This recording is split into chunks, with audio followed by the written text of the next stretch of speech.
Minta tipsnya Bang, saya baru buka, udah promosi sana-sini, sebar brosur, lewat media sosial, udah hampir 1 bulan tapi belum ada perkembangan. Customer saya tetap saja masih dalam hitungan jari. Tips untuk teman-teman yang mau fokus jadi teknisi AC, usaha kerja di bidang AC ya. Sebenarnya servis AC ini gampang guys, ini kan bidang jasa. Jasa itu sebenarnya gampang. Yang pertama, dimulai dari diri sendiri.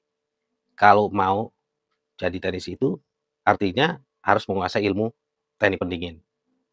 Dari diri sendiri kuasai ilmu teknik pendingin dari A sampai Z, cukupi ilmunya.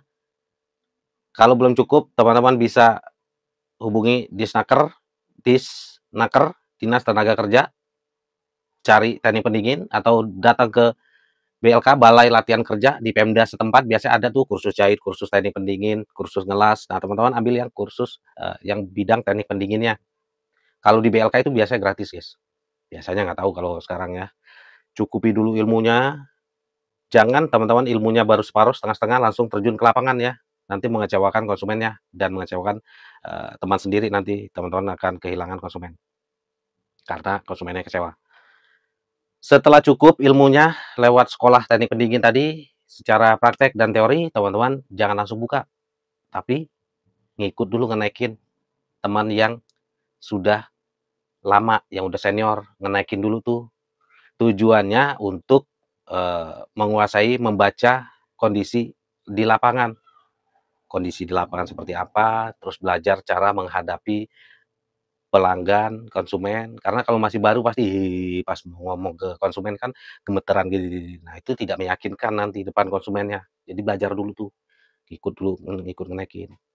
Setelah menguasai ilmunya, menguasai udah ngenaik beberapa bulan, udah paham kondisi lapangan, cara menghadapi konsumen gimana, baru lengkapi alat kerja. Langkah selanjutnya, lengkapi alat pendukung kerja, guys. Contoh, alat flaring. Jangan teman-teman belum punya flaring, langsung buka, pasang AC konsumen, karena nggak punya flaring pipa pakai tang cucut. Nah, itu merugikan konsumen dan juga merugikan diri sendiri. Karena nanti konsumennya kecewa, nggak pakai abang lagi, abang akan kehilangan konsumen, pelanggan. Tuh. Nggak. Terus alat vakum AC nih penting sekali karena AC zaman sekarang itu wajib divakum. Jangan karena nggak punya alat vakum, teman-teman ngebohongin konsumen, ngebohongin pelanggan. Ah, AC zaman sekarang nggak perlu divakum. AC zaman dulu nggak pernah divakum, awet-awet aja sampai sekarang. Gue udah masang AC dari zaman dulu, ribuan AC gue pasang awet-awet aja. Padahal sebenarnya teman-teman tahu kalau AC yang divakum dan nggak divakum itu justru lebih bagus yang divakum. Tapi karena nggak punya alat, akhirnya ngebohongin konsumen dengan kata-kata kayak tadi. Nah, itu wajib punya alat vakum. Terus tangga, jangan teman-teman nanti pasang AC, cuci AC, datang ke rumah konsumen, minjem tangga konsumen. Pak, punya tangga nggak, Pak? Akhirnya konsumen nggak punya tangga juga, pakai bangku ditumpuk-tumpuk. Itu konsumen pasti akan kecewa seperti itu.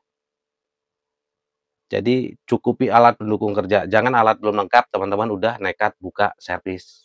Nggak bagus guys itu.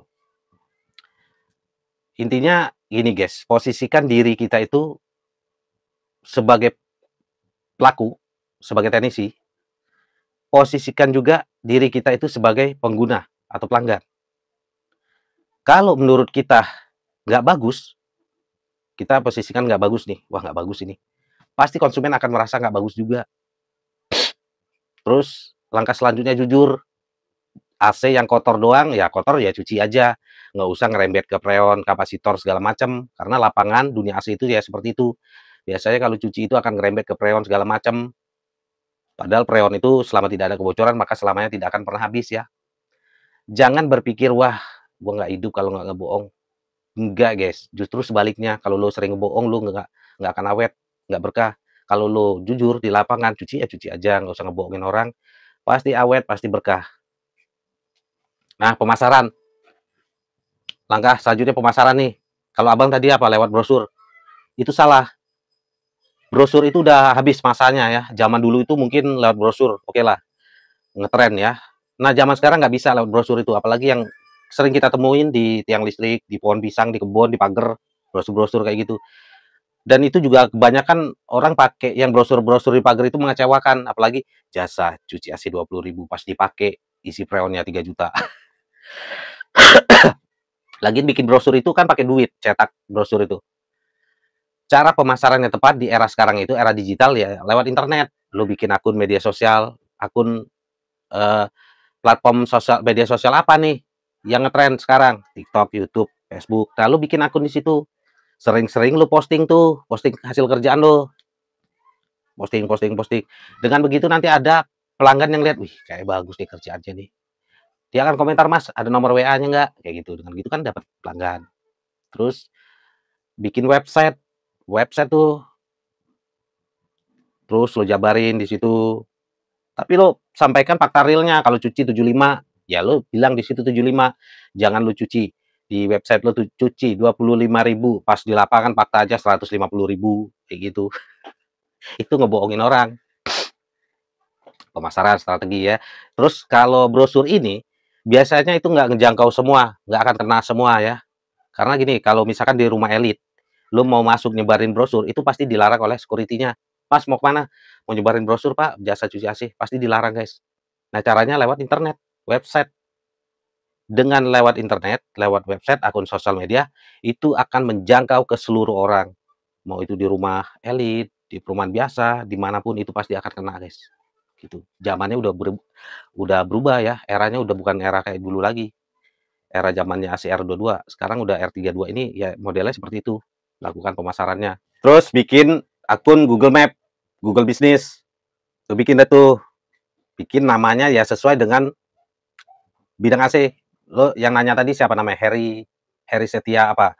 Nah, lu bikin tuh, misalkan Heri Setia Jaya AC kayak gitu. Jadi menimbulkan kesugestian ya langsung ke bidang AC. Bikin deh tuh akun Google Map di situ. Lo jelasin semua tuh nomor telepon segala macam, bidang lo terima pasang AC, cuci AC segala macam. Nah, nanti kalau lo dapet konsumen, lo minta ratingnya di situ, Pak. Maaf nih bisa kasih rating saya di Google Map ya gitu. Karena zaman sekarang orang banyak cari lewat ya internet, lewat Google Map kayak gitu. Nah, dengan Google Map ini juga bisa lo petakan area kerja lo. Karena di Google Map itu bisa disetting. Lo misalkan mau 15 kilometer dari tempat lo ini, titiknya. Nah, maka 15 kilo dari seputaran itu, lo itu kalau orang nyari jasa cuci AC, pasang AC, akan keluar punya lo tuh. Nah, dengan begitu lo bisa kerjanya nggak terlalu jauh. Jangan lo misalkan tinggal di sini, terus dapat konsumen tuh bental di kota mana. Nah, itu nggak efektif, guys. Google Map itu efektif, bisa disetting. Lu mau 10 kilo dari tempat kerja lo, 15 kilo, 20 kilo dari tempat lo, bengkel lo. Nah, itu kayak gitu, guys. Dan Google Map ini akan memberikan kepercayaan ke konsumen. Karena dengan Google Map ini konsumen bisa tahu alamat workshop lo, bengkel lo, kayak gitu. Orang akan percaya bahwa lo tuh emang ada, kayak gitu, guys, ya. Servis bagus. Karena jasa ini gini, guys. Lu nyebar dapet konsumen itu bangsa 10 aja. Nah, 10 ini bener-bener lu jaga. Lu jaga ya. Lu jaga nggak usah 10 deh, 5 aja. 5 ini tapi lu bener-bener lu servis bagus nih. Lu servis bagus, maka 5 orang ini kalau lu kerja bagus dengan sukarela akan menjadi alat marketing lu sendiri. Karena satu orang konsumen itu udah pasti punya tetangga, saudara, ya kan? Dia pasti akan merekomendasikan lu kalau lu kerja bagus. Biasanya nih konsumen ya, kalau di tetangga, di kehidupan sehari-hari faktanya seperti ini. Terus ada tetangga, "Wah, sialan tuh teknisi, AC gua dicuci malah rusak." Nah, tetangga yang satunya yang merasa pernah pakai jasa lu bagus ini, biasanya orang ini akan dengan bangga merekomendasikan lu ke tetangganya yang kecewa tadi. "Ah, lu salah cari teknisi kali. Nih, teknisi gue dong nih, jujur, kerja bagus, wangi." Ya gitu. Gitu, guys. Maka dari 5 orang ini dia akan jadi pohon faktor. Dia akan satu orang bawa tetangga, teman, saudara, orang tuanya, yang satu lagi begitu-begitu. Pohon faktor jadi jebar banyak. Gitu cara cerdasnya. Tapi dengan syarat lu benar-benar jaga konsumennya. Lalu servisnya nih, selain jujur terhadap kayak tadi nggak main freon, spare part, lu bilang aja kalau memang spare part misalkan kapasitor 50.000, lu bilang 50.000, Pak. Maaf nih harganya 50.000 ya. Tapi gue minta ganti bensin ya, gue naikin ya, gue lebihin nih, ya 10.000, 20.000. Pasti orang nggak akan kecewa, guys, kalau lu jujur. Tapi kalau misalkan harga 50.000, lu jadi 500.000, ya orang nangis. Terus servis nih, cuci AC, misalkan di rumah konsumen, lu lihat nih, Setelah lu selesai cuci AC, jangan lu biarin air berceceran di lantai, lu biarin, terus air belepetan di tembok, lu biarin. Itu usahakan dilap, guys, bersihin semua lantai. Walaupun posisi lu datang itu kotor, usahakan lu pergi dalam kondisi bersih. Kamar lantai rumah orang itu, lu ambil sapu, lu lapin pakai kanebo. Itu nilai plus, guys. Walaupun konsumen biasa basa-basi, konsumen biasa basa-basi, "Ah, nggak usah Mas, itu biarin nanti saya aja." Lu tetap bersihin aja, guys. Itu nilai lebih. Nilai plus buat lu. Pasti konsumen, "Wah, keren nih. Udah dibersihin, airnya udah belepetan, nggak ada belepetan." Tapi kalau konsumen ngelihat hasil kerjaan, wah, air berceceran di mana-mana, di tembok semua, dijamin nggak bakalan pakai lu lagi, guys. Ya tadi, lu posisikan diri lu sendiri sebagai pengguna. Kalau lu punya AC, terus teknisi, lu bayangin, teknisi kerja, terus selesai kerja air berceceran di mana-mana, kondisi lantai nggak dibersihin, pasti lo kecewa. Nah, itu juga konsumen kayak gitu, guys. Terus, ini sepele sebenarnya ya, bau badan, guys, bau badan. Karena gini, rumah konsumen itu biasanya kamar itu nggak sembarang orang asing yang bisa masuk. Cuman kita teknisi aja yang bisa ngacak-ngacak rumah orang masuk ke kamar pribadi. Nah, itu biasakan badan kita itu, kalau kita pernah masuk ke rumah orang, biasa akan meninggalkan bau badan. Kayak kamar kita aja, kalau ada orang asing yang nggak pernah masuk ke kamar kita, terus dia keluar, pasti akan meninggalkan bau badan, guys. Karena kita nggak pernah, belum terbiasa nyium bau badan itu. Pasti akan meninggalkan bau badan di kamarnya. Nah, itu usahakan jangan sampai seperti itu, guys.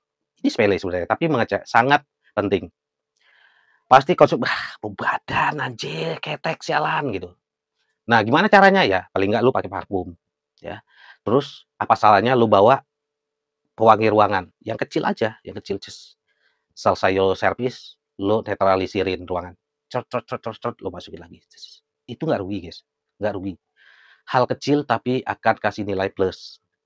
Pasti konsumen "Wih, lantai bersih, di tembok juga nggak belepetan, AC-nya udah dingin, ruangan wangi." Nilai plus, guys. Top itu teknisi. Gitu, guys. Pasti lu cuman duduk manis akan direkomendasikan. Kalau lu kerja bagus, lu nggak perlu capek-capek keluar uang untuk promosi, nggak perlu capek-capek, apa namanya, bayar iklan, promosi sana-sini, sebar brosur. Konsumen yang pernah lu pakai ini akan dengan sukarela jadi jongos lu, jadi alat marketing lu. Dia akan merekomendasikan ke tetangganya, ke saudaranya, ke orang tuanya, pasti itu. Jadi pohon faktor sendiri, nyebar-nyebar dengan sendirinya. Itu guys triknya, gampang banget sebenarnya dunia AC ini ya. Tuh kalau teman-teman mau serius di bidang AC, tapi jangan teman-teman dia ngejar uang sesaat, servis harus, wah, ponis ini rusak, terus ponis freon, terus rusakin, tawarin tuker tambah. Ya memang itu cepat dapat uangnya, tapi istilahnya tuh lo sekali pukul, des, mati bos lo, nggak bisa dimakan lagi. Lo pukul dikit-dikit aja, des, des, des, des, des, des, des, setiap hari lo bisa pukul-pukulin, ya kan? Kalau lo sekali pukul, des, tewas, udah, lo hilang, pelanggan lo nggak ada lagi. Gitu guys, ya. Karena gini guys, karma itu pasti berlaku. Kenapa gue bisa ngomong gitu? Ya karena gue ngalamin sendiri. Kalaupun lo nggak karma dari konsumen lo akan karma dari orang sekitar lo atau teman satu profesi lo. Kayak gue nih, ya jujur gue faktanya di lapangan sering ngibulin pengguna AC. Akhirnya gue karmanya ke teman satu profesi. Gue dikibulin sama-sama teknisi. Ya kayak gitu. Hukum alam. Hukum karma itu ya beneran ada, tetap berlaku kok.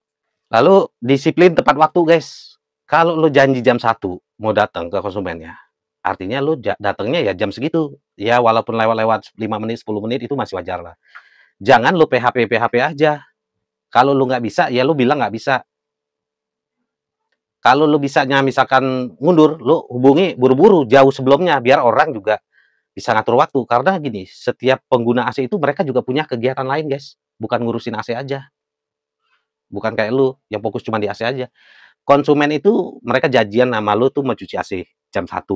Ya mungkin di jam 2, jam 3-nya mereka punya kegiatan lain, mau ke pasar, mau ketemuan temannya atau gimana. Kalau lu misalkan ngaret, otomatis itu akan merubah jam konsumen juga untuk janjian yang lainnya juga. Itu sangat mengecewakan sekali, guys. Kalau lu nggak bisa, ya lu bilang nggak bisa. Jangan lu bilang bisa, tapi ternyata lu nggak datang. Nanti konsumen yang punya kegiatan lain digagalin juga gara-gara lu, gitu. Kalau lu nggak bisa, "Pak, maaf Pak, nggak bisa, udah full nih." Gimana kalau dibuat, hari sekian, tanggal sekian, di-reschedule sekian sekian sekian, kayak gitu. Jujur aja. Jangan lu PHP-PHP. Biasanya di lapangan gini guys, karena takut kehilangan konsumen ini, cuma di PHP-PHP, takut kehilangan konsumen, tapi jam udah full, jadi cuma di PHP-PHP-PHP aja biar, wah biarin aja gue PHP-PHP, biar dia nggak lepas, biar dia nungguin gua. Nah itu mengecewakan sekali guys, kayak gitu ya. Pokoknya jujur aja, kalau lu bisa, bisa, kalau lu nggak bisa, bilang nggak bisa. Kalau lu bisa jam sekian, jangan mengganggu nanti orang punya acara juga, konsumennya. Oke, gitu ya tipsnya untuk teman-teman yang mau fokus servis kerja usaha di bidang AC. Teman-teman ikutin aja tuh kayak tadi, dijamin guys. Pasti teman-teman akan sibuk dapat orderan. Nggak kayak teman-teman yang di sini nih, yang ngaku, wah pelanggan gua ada ribuan, jutaan, tapi setiap harinya sibuk main sosial media, sibuk YouTube, sibuk Facebook, YouTube, TikTok. Bullshit guys. Kalau lu pelanggan lu banyak, kerja lu bagus, percayalah. Bukan lu yang nyari konsumen, tapi konsumen yang nyari lu guys. Lu nggak akan ada waktu main sosial media, karena kerjaan lu terus numpuk. Oke gitu. Sekian dan terima kasih, semoga bermanfaat.